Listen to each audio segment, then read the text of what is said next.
안녕하십니까. 오늘은 2024년 7월, 오늘 7월 30일 화요일입니다. 오늘도 완전 천사주는 신인 허경영 편을 읽어보겠습니다. 날씨가 무척 덥죠. 요즘 에어컨 덕분에 시원하게 잘 지내고 있습니다. 그 이름은, 정다운 그 이름은 정중히 모셔야 할 부모님. 믿어온 그 이름은 서로가 의지해야 할 부부간. 그리운 그 이름은 우러러 받들어야 할 스승님. 도타운 그 이름은 영원히 사귀어야 할 번님. 부러운 그 이름은 언제나 잊지 못할 연인. 살가운 그 이름은 저마다 반겨야 할 천사님. 33가지 정책의 노른자인 국민배당금제. 국민배당금만큼 입맛을 다시게 하는 말도 드물 것 같다. 그러니까 자주 거론할 수밖에 없다. 국민배당금은 모름지기 3.3 정책의 노른자라 할 수 있다. 왜 하필 노른자일까? 국민에게 기쁨을 안겨다 줄 3.3 정책 중의 알맹이다 보니 이를 꼼꼼히 챙겨본 사람으로서 이 말이 가슴에 와닿기 때문이다. 다윗에게 있어 비장의 무기가 손에 든 돌멩이라면 허경영에게는 독보적 전략 자산인 3.3 정책이 있다. 3.3 정책은 대한민국의 구석구석을 손본 백과사전적인 내용으로 따지고 보면 한마디로 국민배당금 등을 손쉽게 지급하기 위해 만든 것이라 해도 과언이 아니다. 이 정책은 둘레에 톱니가 박혀있는 톱니바퀴처럼 정책끼리 서로 맞물려 돌아가도록 돼 있는 정책의 메커니즘이다. 그런데 정책이 탐난다 하여 정부나 정치인이 부분적으로 떼간들 제대로 효과를 볼 수 있을까? 어려운 코로나 전국을 타개하기 위해선 3.3 정책을 하루라도 빨리 정착시켜야 한다는 것이 나의 생각이다. 국가혁명당의 명예대표로서 지난날 서울시장 보선에 도전장을 낸 바 있었고 2021년 8월 18일 행주 산성에서 건율 장군의 복장을 한 채 내가 이 나라를 지키겠노라 라며 차기 대권에 도전장을 낸 세기의 영웅 허경영. 정책의 대가이자 1인자인 그는 지난날 유튜브와 각종 언론 매체를 통해 3.3 정책에 대해 알기 쉽게 강연을 해왔다. 그 결과 어느 정도의 국민들이 공감하고 있고 일부 사람들은 하루라도 빨리 실현되기를 염원하고 있는 게 엄연한 사실이다. 천지를 뒤바꿔 놓을 정책 중의 정책인 3.3 정책. 이의 가치는 엄청나며 학술적인 연구비로 치면 상상을 초월한다. 이 정책은 정치를 함에 있어 당대당 정책연합의 연결고리가 된다는 점에서 향후 정계, 재계, 학계 등의 연구 대상이기도 하다. 특히 그가 제시한 배당혁명은 3.3 정책의 하이라이트라 할 수 있다. 이 제도는 18세 이상 모든 국민에게 1인당 매월 150만원을, 65세 이상이면 건국수당 70만원을 포함하여 매월 220만원을 지급함으로써 국민들의 기본 생활을 보장한다는 것이고 보면 다쳤던 기가 솔깃해진다. 국민배당금제야말로 중산주의로 가는 지름길이 아닐 수 없다. 국민배당금제는 정부가 펼치고 있는 것과 같이 퍼주기식의 복지정책이 아니다. 배당을 함에 있어 최대의 걸림돌은 남발되고 있는 복지란 용어이다. 배당이라 하는데도 일부 사람들은 무턱대고 복지로 우겨댄다. 복지는 사회보장제도로서 흔히 쓰는 말이지만 후보자들이 선거 때마다 들고 나오는 등 언제부턴가 우리 사회에서 표심잡기의 대명사이다 보니 이젠 낡은 정치의 속물로 그 의미가 퇴색됐다. 이의 속내를 흔히 알고 있는 허경영 총재로선 국민배당금제의 회의적인 사람에 대해 그렇게도 안목이 없느냐며 대래 다그치듯 꾸짖고 있는 입장이다. 국민배당금은 그림의 떡이거나 보고도 못 먹는 장떡이 아니다. 18세 이상의 국민이라면 누구나 받아야 할 당연한 몫이다. 배당은 꿈이 아닌 현실로서 풍요 속의 빈곤을 해결해주는 가장 이상적인 제도라 할 수 있다. 매월 150만 원을 준다는데도 사람들은 왜 주저하고 망설이는가? 줄 수 있어 준다는데 무엇이 문제란 말인가?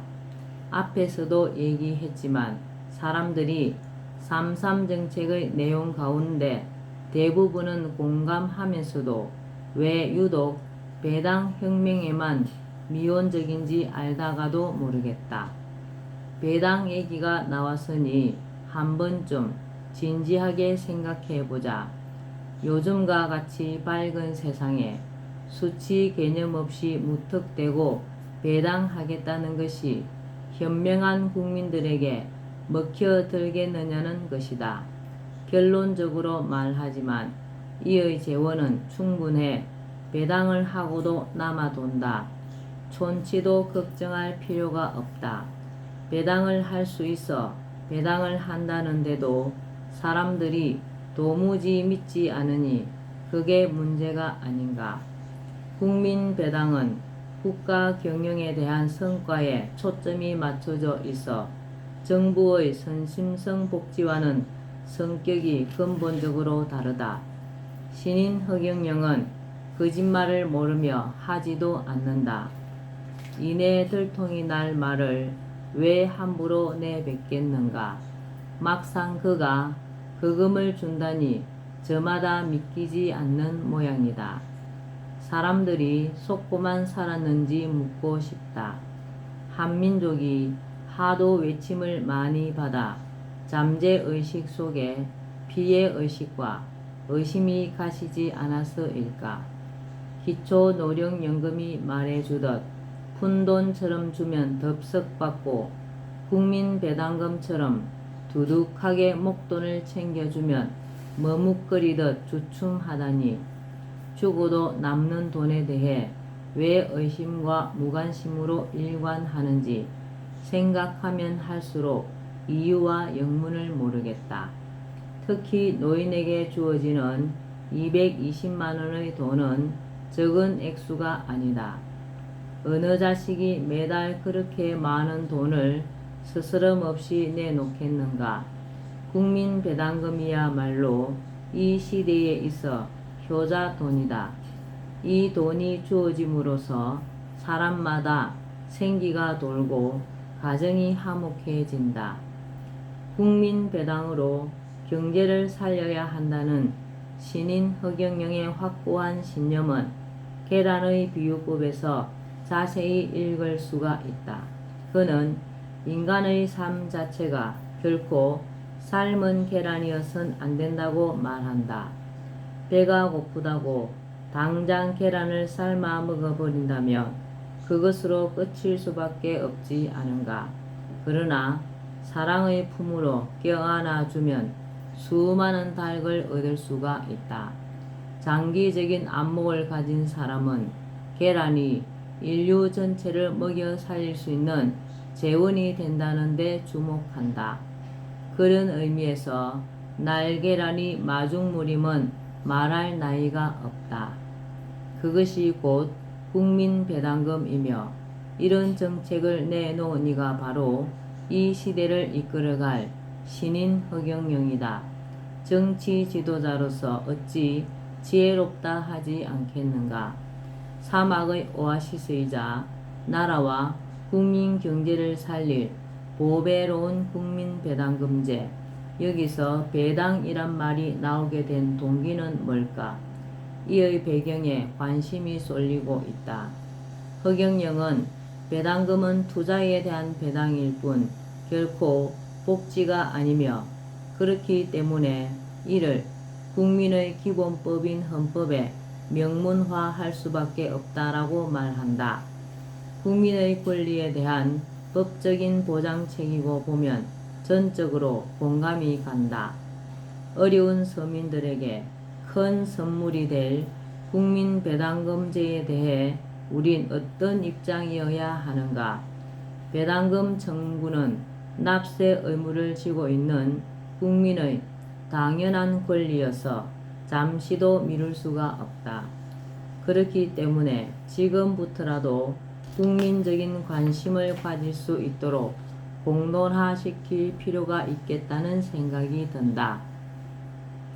터놓고 하는 말이지만 아무리 보아도 소송의 대상이기도 한 국민배당금제는 반드시 초당적으로 검토돼야 하며 이의 시행은 빠를수록 좋다.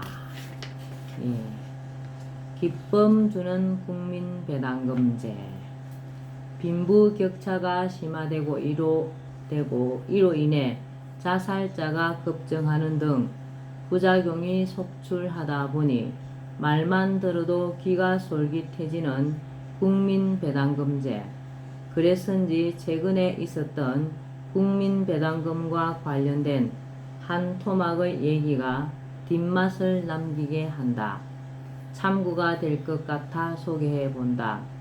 허경영 총재는 지난 총선 때 3.3 정책을 내놓으면서 중산주의 실현을 위해 재헌으로 국민배당금 지급을 국가의 정체성이 담긴 헌법 제1조에 명문화하겠으며 이의 수치인 국가의 총자산 약 7경 원과 국민 1인당 지분 금액 약 14억 원을 근거로 제시함에 따라 대한민국의 주주인 국민에게 뜻하지 않은 배당금 청구권이 생기게 됐다.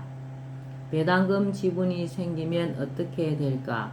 전 국민은 국가 및 지자체 경영에 파수꾼이 될 수밖에 없을 것이다. 왜냐하면 혹여 내 지분이 달아났는지 줄어들었는지를 챙기기 위해 나라 구석구석을 이잡듯 눈을 부릅뜨고 감시를 할 것이기 때문이다. 우리와 다음 세대의 꿈이자 희망인 국민배당금제. 세상을 살아가면서 우리 세대에 이런 것을 경험하게 돼 기쁘기 거지없고 역대 어떤 정권에서도 찾아볼 수 없었던 파격적인 제도여서 매우 획기적이란 생각이 든다. 문제는 언제 시행되느냐가 초미의 관심사이다.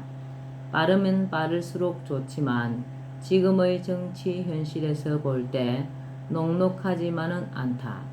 그렇다고 그냥 지나칠 일이 아니다. 따라서 현 정부 하에서도 이를 공론화하고 여론 조성을 할 필요가 있다고 판단돼 난 국가혁명당의 당원들이 규합하여 국가를 상대로 집단 소송을 제기하는 것이 어떨런지 법률 요건은 되는 건지를 알아보기 위해 2020년 9월 13일 일요일 하늘궁에서 하는 제163회 강연 때 서면으로 질문을 하였다. 그러자 허 총재는 답변을 통해 법률 요건은 충분하다. 내가 곧 시행하게 될 것이니 지금으로선 국가를 상대로 소송을 한다 해도 정부 당국자가 돈을 만들지 못한다.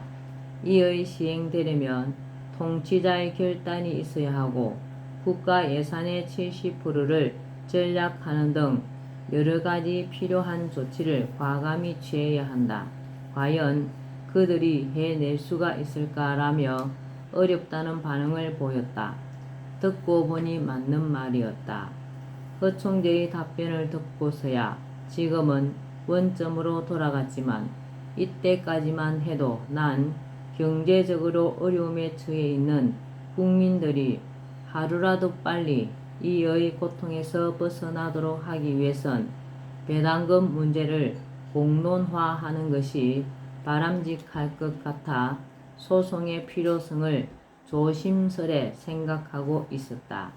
물론 공론화를 하게 되면 전문가나 일반 국민들의 찬반 의사가 있을 수 있고 소송에 따른 비용 부담과 소송 기간의 장기화, 승소 여부 등 그리고 실익 등 난제가 있다는 것을 모르는 바 아니다.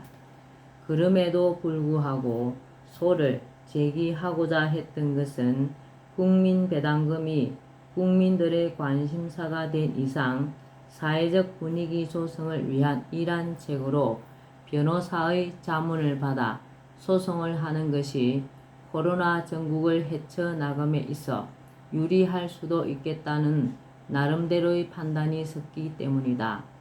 이런 와중에 최근 뜻깊은 방송을 듣게 돼 마치 원군을 만난 듯 반가웠다.